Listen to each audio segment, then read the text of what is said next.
Before sunrise in the Strait of Hormuz, everything can look calm right up until the moment it stops being calm forever. At 4:17 a.m., a U.S. Navy Arleigh Burke-class destroyer was pushing east through one of the world's most dangerous waterways. On paper, it was a routine transit. In reality, it was moving into a space where geography favored the side that had studied every lane, every reaction, and every rule. The Strait of Hormuz is narrow, crowded, and predictable. Oil tankers follow fixed routes. Warships are forced into limited maneuvering room.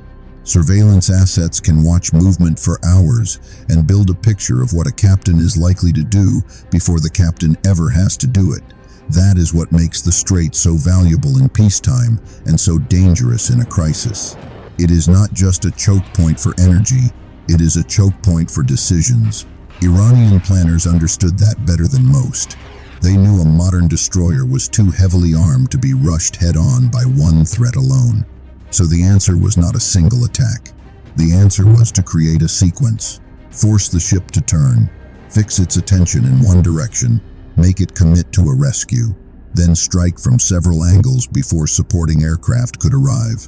The bait was simple, a distress call. A broken voice on an open maritime channel is hard to ignore, especially in waters where fishermen, smugglers, patrol boats, and military units all operate close together. If people are believed to be in the water, a warship is expected to respond. That expectation became the center of the trap. Long before the destroyer heard the call, the ambush was already in motion. Iranian aircraft were airborne. A coastal anti-ship missile team had taken a concealed firing position. A submarine waited in silence below the surface. Smaller, fast-attack craft stood ready for the final phase. Each element had a role. None of them needed to win alone. They only needed the destroyer to react the way a disciplined Navy ship is trained to react. At 4:28 a.m., the radio message came through. A fishing vessel was reportedly under attack. Several men were said to be in the water. The transmission sounded distorted, weak, and urgent enough to feel real. The destroyer altered course.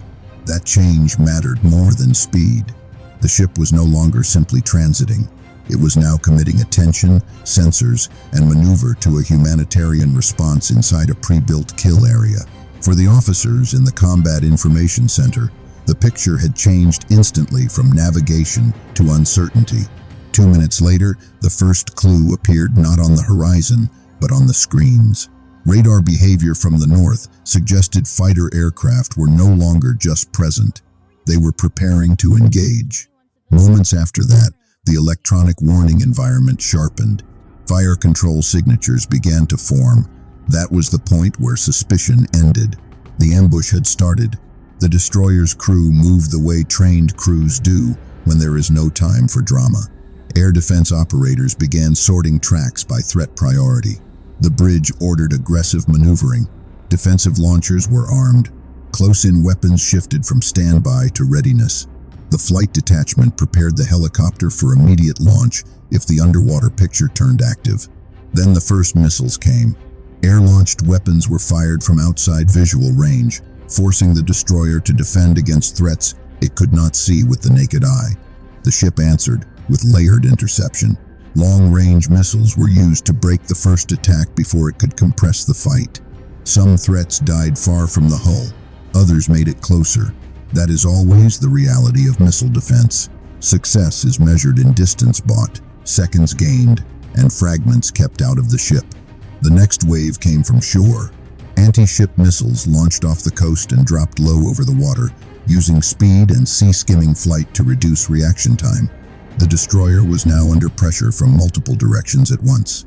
It had to keep turning to spoil targeting solutions, but every turn changed which weapons had the best angle to fire back. Forward systems gained 1 second, lost another, and fought for every clean shot. One incoming missile was destroyed in the outer layer. Another survived deeper into the engagement and had to be met by close-in defenses. The ship's guns opened up. Tracers reached into the dark. The missile shattered short of impact, but debris and blast still punished the destroyer. Antennas were damaged. External equipment was torn up. Sailors on exposed sections of the ship were hit by fragments. The ship was still alive, but now it was wounded. That mattered, because damage changes sound, heat, electromagnetic signature, and confidence. A damaged ship is easier to track, easier to predict, and harder to command smoothly under pressure. Iranian planners had counted on that. Their submarine, which had waited in silence through the opening of the fight, now had a better chance of locating the target by noise alone. Below the surface, the submarine began its approach.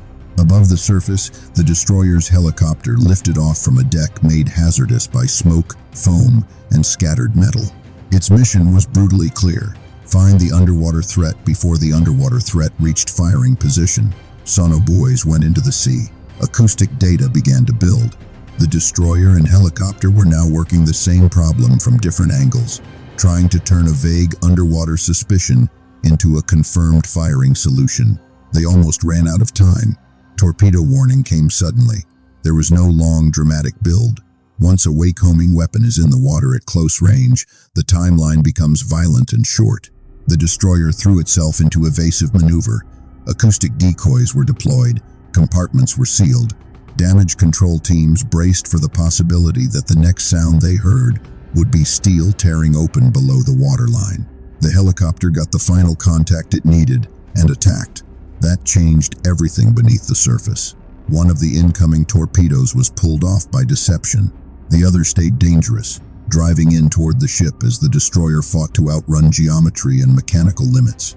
Then, just before impact seemed unavoidable, the submarine itself was struck first. Its control vanished. Guidance to the torpedo broke. The weapon continued forward briefly, blind and unstable, and missed. The destroyer had survived the underwater part of the trap, but the fight was not over. The fighter aircraft pressed in again. With portions of the destroyer's sensor suite damaged, the crew had to rebuild the air picture through surviving systems and offboard support. That meant combining what the ship could still see with what the helicopter could feed back. Even with that patchwork, the margin was thin. Another missile volley came in. This one was the closest yet. One threat was engaged successfully before reaching the ship. Another got through far enough to detonate near the hull, killing sailors on the forward section and starting a dangerous fire near missile cells. That is the moment where many battles are actually decided not by the launch, not by the hit, but by whether the crew can keep the ship in the fight while the deck is burning and people are down. The destroyer's crew did exactly that. Fire teams attacked the blaze with foam and seawater.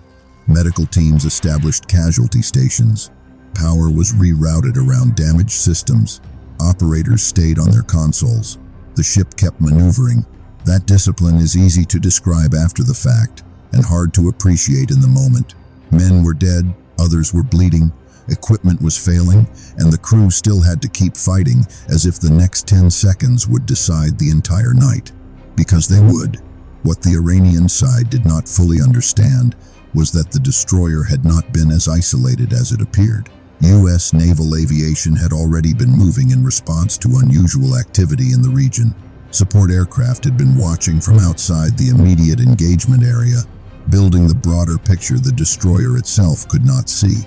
So when the Iranian fighters prepared for another pass, they were no longer hunting alone. They were being hunted. 2 U.S. Navy Super Hornets entered the fight from beyond the battle space the Iranian pilots believed they controlled. The timing was decisive. One Tomcat was hit and destroyed before it could disengage cleanly. The second tried to break back toward land, but a short-range missile caught it before escape was possible. Just like that, the air cover for the ambush was gone. Iranian fast attack boats then surged from the coast in a last attempt to keep the destroyer under pressure. Their purpose was not elegant. They were there to exploit confusion, fire rockets and heavy guns, and force more maneuver while any surviving shore units tried to reset. They ran into a ship that was still angry and still armed. The destroyer's main gun opened first. Secondary weapons followed. The helicopter joined the surface fight from above. The attacking boats began to disappear one by one, some destroyed outright, some burning, some turning away crippled. Those that tried to hide among commercial traffic found that concealment ends quickly when combat aircraft are overhead. By then, The trap had reversed direction. Instead of merely surviving, the destroyer and its support were now identifying and eliminating the systems that built the ambush in the first place. Coordinates for coastal missile elements were passed. U.S. strikes followed. Launch vehicles, radar support, and nearby logistics positions were hit. What had started as a carefully layered attack on a single ship turned into the systematic dismantling of the units that made the attack possible. By a little after 5 in the morning, the destroyer had cleared the heart of the kill zone. It was damaged. Sailors were dead. Many were wounded. Parts of the ship were burned, broken, or offline. But it was still moving under its own power, still under control, and still capable of fighting. That alone meant the ambush had failed. At sunrise, the balance sheet was brutal. The United States had paid in blood and damage. Iran had paid in aircraft, boats, personnel, and the destruction of the strike architecture it had prepared so carefully. The fake distress call, the layered missile plan, the submarine intercept, the fast boat pressure phase, all of it had depended on one assumption: that a destroyer forced into a narrow box would stay trapped there long enough to be finished. It did not. For a short stretch of that night, the kill zone worked exactly as designed. The ship turned, the attacks arrived in sequence. Damage accumulated, the water grew narrower with every second. And then the destroyer kept fighting. That is what broke the trap. Not luck, not one weapon, not one aircraft. It was layered defense, disciplined crews, damage control under fire, and support already moving before the ambush fully closed. In a place as tight and dangerous as the Strait of Hormuz, those things matter more than any single missile ever will. Because sometimes the real battle is not about who fires first.